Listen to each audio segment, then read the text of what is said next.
The echo of Vanessa's words still hung in the air when the door slammed, leaving me alone in the cold silence of the house that had always been my home. "You're just a freeloader pretending this is your house." My stepmother's sharp tone still vibrated in my ears. My father, standing next to her, didn't bother to look me in the eye before nodding in agreement. "We were more than generous to let you rent here. Most parents would have kicked their adult children out by now." My hands shook as I gripped my coffee cup, the warmth dissipating as quickly as the safety I once felt within these walls. I took a deep breath and whispered to myself, "This is my home." But Vanessa laughed, a sound empty of empathy. "Here we go again with that fantasy. Tell her, Frank." My father pressed his lips together before answering, his voice emotionless. "Your mother wanted us all to live here as a family, not for you to lord it over us like a princess." But I knew the truth. Legally, this house was mine. My mother, Caroline Wells, had been careful. Before cancer took her 5 years ago, she made sure the property was placed in a trust for me, protecting our legacy. She knew what she was doing. She knew this place was more than just wood and bricks. It was a story, a promise, a testament to love.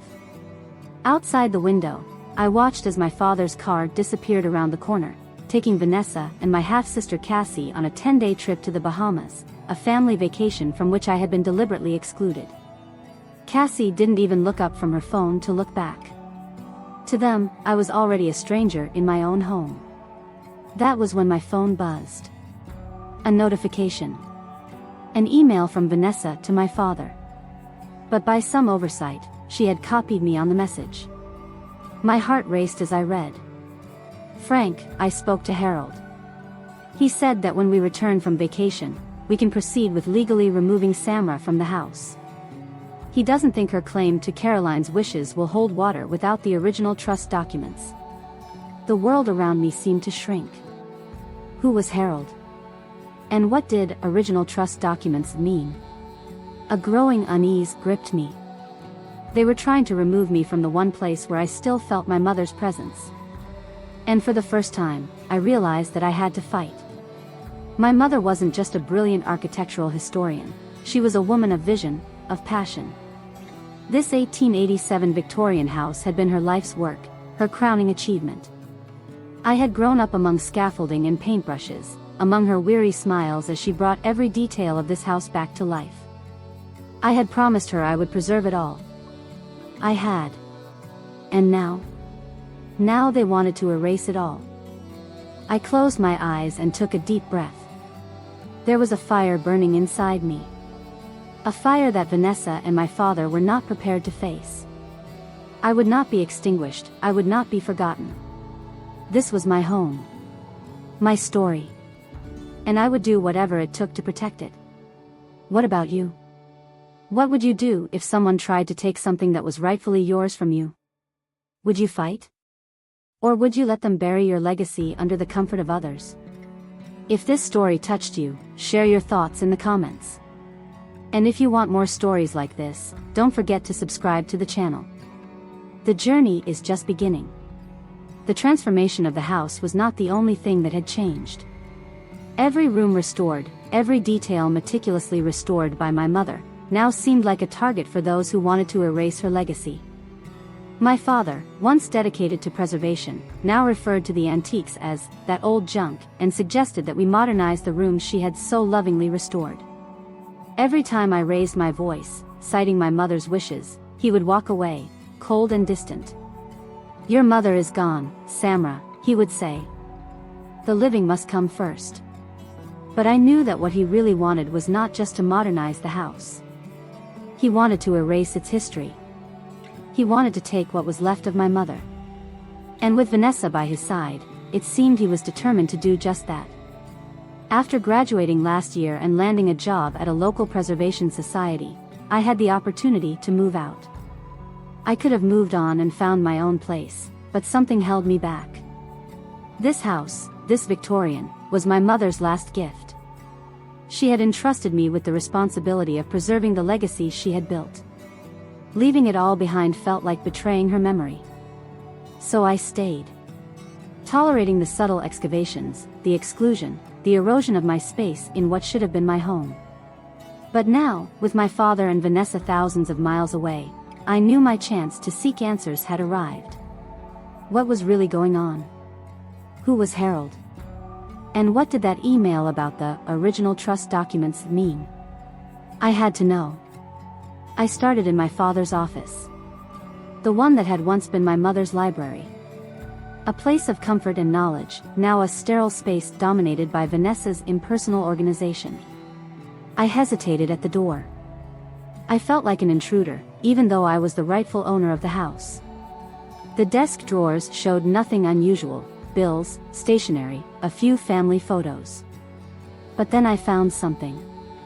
A thick manila envelope labeled Wells House Legal.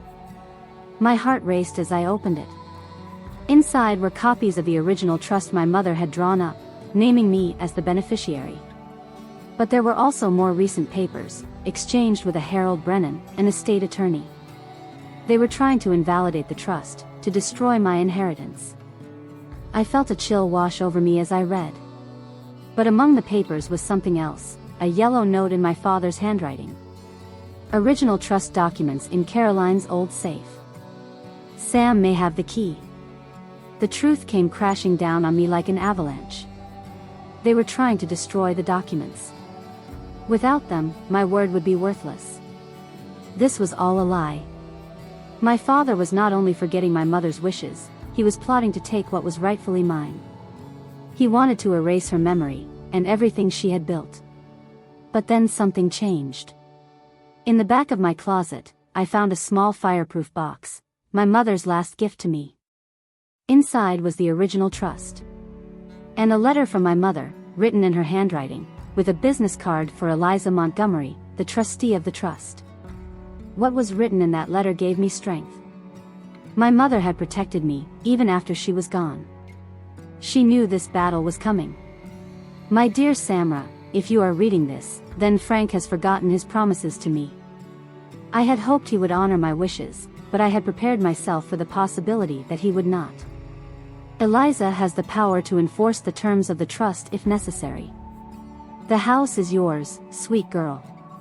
Don't let anyone convince you otherwise. The tears began to fall, but this time, they were not tears of sadness. They were tears of strength, of renewed determination. My mother, in some way, was guiding me. She knew this battle would be tough, but she had given me the power to win it. Now, I had what I needed to protect my inheritance. But before I acted, I knew I needed time to process this betrayal. What my father had done was irreparable, but I didn't know what it meant for the small family that remained. I needed to decide how to move forward. What would you do if you were in my shoes? How would you deal with betrayal from the one you love most? Sometimes the biggest challenge is not fighting against others, but fighting against the expectations of those who raised us, against the memories that shaped us. But remember, the legacy of our loved ones is not just in material things. It is in our strength, our courage to move forward, to preserve what is true.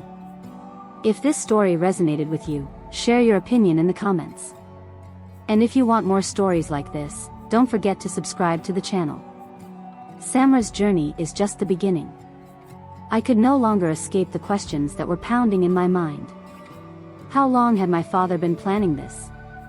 Was his relationship with Vanessa somehow connected to his own plans for the house?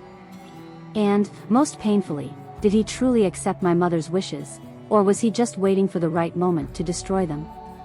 The doubt was like a shadow hanging over me, growing thicker and harder to ignore. The next morning, I could wait no longer. I took Eliza Montgomery's business card and called her number. The warm, professional voice that answered brought brief relief. "I was wondering when you were going to get in touch, Samra," she said, with a softness that made me feel like I was finally taking control of the situation. We arranged to meet that afternoon at her office downtown. When I arrived, Eliza was a serious woman in her 60s, with graying hair and piercing eyes. There was something about her that reminded me of my mother, a quiet but unshakable strength. As she reviewed the documents I had brought, she told me, "Caroline has been very thorough in setting up this trust. Her words were like a firm foundation, something I could lean on. But then she continued, her gaze grave, the conditions your father mentioned are very specific. He can live in the house, rented, for the rest of his life, as long as he acknowledges his ownership and does not interfere with his rights as a beneficiary. But he has done the opposite. I shared the evidence I had found, the documents, the conversations, Harold's plans. Eliza studied the papers carefully, her expression growing darker with each word. This constituted a serious violation of the terms of the trust, she said, before focusing on Harold's case. This lawyer is taking an aggressive approach. He's trying to invalidate the trust in every way possible. Were there any other problems besides denying you ownership? I hesitated for a moment, but I couldn't hold back any longer. I described the growing hostility I felt at home, the gradual exclusion, the pain of being treated like an outsider in what was supposed to be my haven. Yes, there was a lot more. The verbal abuse and the creation of an inhospitable environment. The most recent incident before their vacation. They act as if this house is theirs, as if I have no right here. Eliza took careful notes and looked at me with a serious gaze. These abuses would also violate the terms of the trust. Your mother anticipated potential conflicts and included specific protections. I looked at her with teary eyes, searching for answers. She continued, as the trustee of the trust, I have the authority to impose conditions, even to terminate your father's right to occupy the property, if he is in substantial violation. A wave of relief mixed with anxiety washed over me. I had the solution in front of me, but at what cost? Evicting my own father seemed like an extreme course of action. It would destroy any chance of reconciliation. I just wanted him to respect my mother's wishes. I just wanted him to treat me with the basic decency I deserved, as his daughter and beneficiary. I don't want to evict him, I admitted. I just want him to respect me, my mother. Eliza nodded sympathetically. Let's start with a formal letter. Sometimes a simple legal reality check is enough to correct behavior. That approach seemed reasonable. Firm, but not destructive. Eliza drafted the letter while I waited, outlining my father's obligations under the trust and requesting a meeting upon his return to discuss compliance. This should be waiting for him when he gets back, Eliza said, handing me the envelope with an easy smile. In the meantime, document any additional communications or incidents. If he escalates the situation, we'll need evidence. I left feeling cautiously optimistic. The letter would serve as a reality check, perhaps the push my father needed to understand that his plans with Harold were not going to work out. Maybe he would finally accept the truth and we could rebuild some semblance of family harmony. But that night, something unexpected happened. My phone rang. A message from Vanessa, we need to talk about your behavior while we're gone. Frank is very upset. Expect changes when we return. A photo of my father's office was attached. The desk drawers were partially opened. The papers weren't exactly as I'd left them. Something was wrong. They must have installed cameras before they left. Something I should have seen coming. They were watching, monitoring, waiting for the right moment to strike. The tension grew in my chest, and the feeling of being watched, controlled, returned. I had taken an important step, but the battle was far from won. The words in the letter froze me, the sound of the paper being turned mixing with the heavy silence of Eliza's office. My mother, with her quiet wisdom, had anticipated more than I could have imagined. The letter continued. The funds to buy and restore our home did not come from my salary alone. They came from a fund set aside to ensure that you, Samara, would always have a home here, without relying on anyone. I did this for you, so that you would not be forced to live under anyone's rules, especially Frank's, should he take a course that would tear us apart. My mind was racing. How had my mother known? She had always thought of everything. She had foreseen that my father would follow his selfish ways, that he would make decisions that would forever change the course of our lives. She knew he would not respect her legacy, and more importantly, she knew that I would be alone to face this one day. Eliza waited patiently while I processed the words. When I finally looked at her, my voice was broken but firm. What exactly does this mean for the trust? He no longer has any rights to anything? Eliza nodded, her face grave. The clause was clearly violated. From the moment he remarried and chose not to buy the property or move, he committed himself to losing all right of possession. This is not just a violation of the trust. He has already lost his legal right to the house. My palms were sweaty, but relief was beginning to set in. He was losing, there was no going back. But at the same time, there was a sense of deep sadness. What was in it for me? Yes, the house was mine, but what was I losing in the process? What would be left of my family after all this? I looked at the letter again, trying to find comfort in my mother's words. She had prepared me, she had given me everything I needed to fight. But the price was high. Do you have anything else to tell me, Eliza? I asked, my tone hesitant. Eliza looked at me with a look that was a mix of regret and understanding. There is more, Samara. One last thing. When your father failed to fulfill the condition of the trust, what he doesn't know is that this triggers an additional clause. If he violates the trust, any attempt to transfer the property to someone else, or any sale, will be invalidated. This house is now irrevocably in your hands. I was silent for a moment, trying to understand the weight of her words. The house was mine. My father, who thought he could fool everyone, was now about to lose everything. But what about Vanessa? Would she be swept up in this storm? A wave of guilt washed over me. I didn't want anyone to get hurt, but my mother had given me the responsibility of protecting her legacy. I couldn't run away from it. After a few moments, Eliza broke the silence. Now, it's time to make a decision, Samara.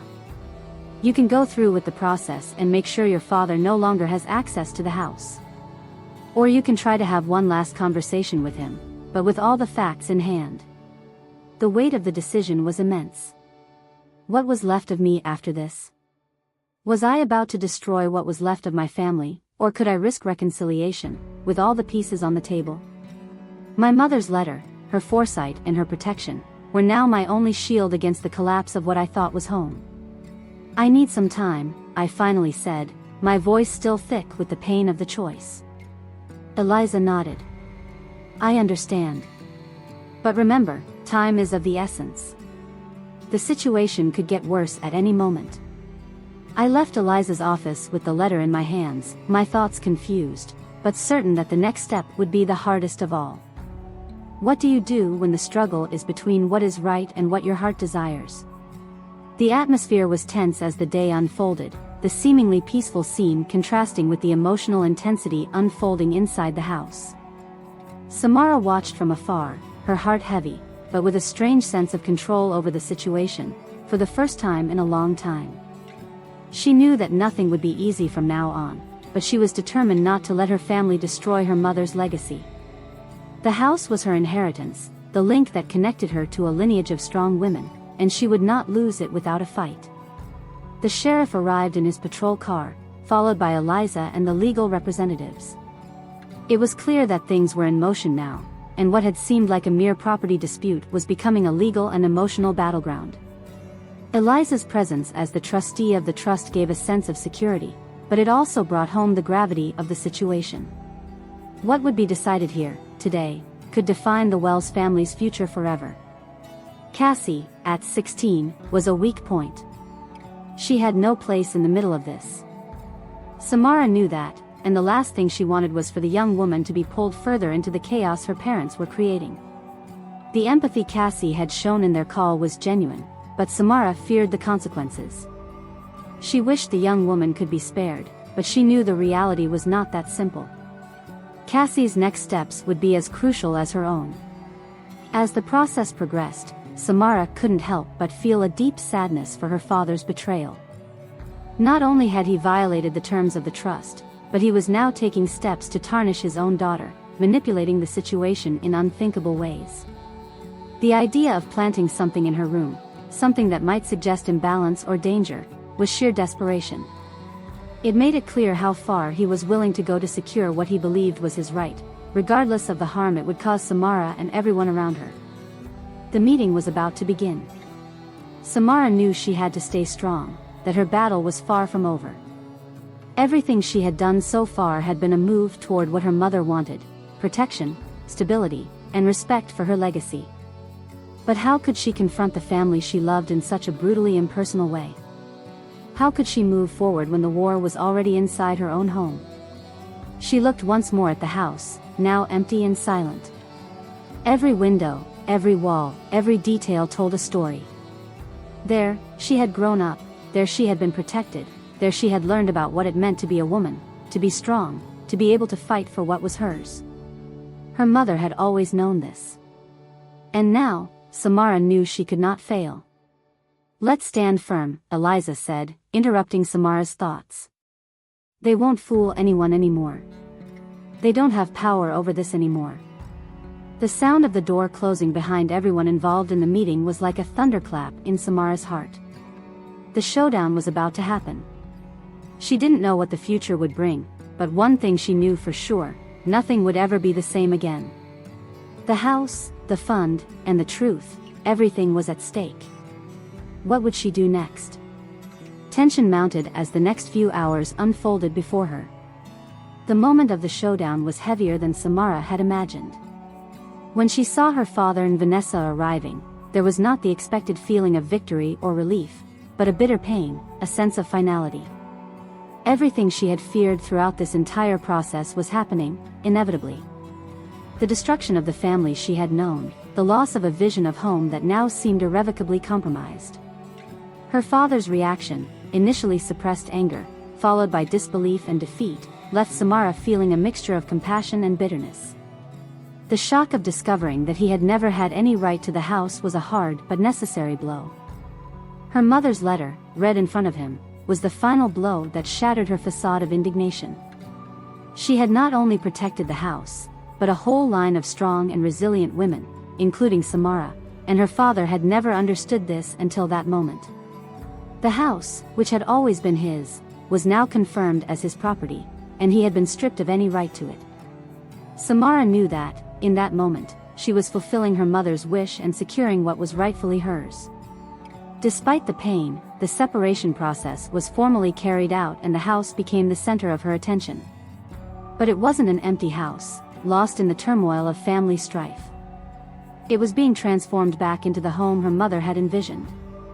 The renovation of the third floor, which her mother had never had the opportunity to complete, became a way for Samara to reconnect with her family's feminine legacy, building a future based on what her mother had always dreamed of. The reconciliation with Cassie, who had asked to visit her after the turmoil, brought something unexpected back into her life. The bond they had formed, despite the tension and chaos, was a much-needed respite, a sense that even amid the destruction, there was still something positive to be cultivated. Cassie, the daughter of a man who had been part of what separated her from her family, found some solace in the environment Samara was rebuilding, a house that, despite its problems, had always had a home in its heart. As for her father, his visit was a last-gasp attempt at reconciliation. But Samara knew that, even if the words were of regret, the wounds were too deep to be healed in a short time. The damage had been done. The house was no longer a mere physical structure, but a symbol of what had been lost and what would be preserved. With Eliza's help, Samara was redoing the space with a care that honored her mother's memory. The restoration was not limited to the walls and furniture, but to the very essence of the legacy. Every detail of the renovation was a way to keep the connection to the past alive, while building a future that her mother would surely be proud of. The house always knew who owned it. Eliza's words were right. It wasn't just about ownership. It was about preservation, respect, and continuity. What Samara was doing wasn't just a legal victory, but a tribute to the legacy of a strong woman who, despite everything, never stopped fighting for her family and what was right. And now, Samara was doing the same. The story she was now writing was her own. She had finally found a purpose, a mission that was tied to preserving her mother's legacy, her own identity, and what she intended to build on.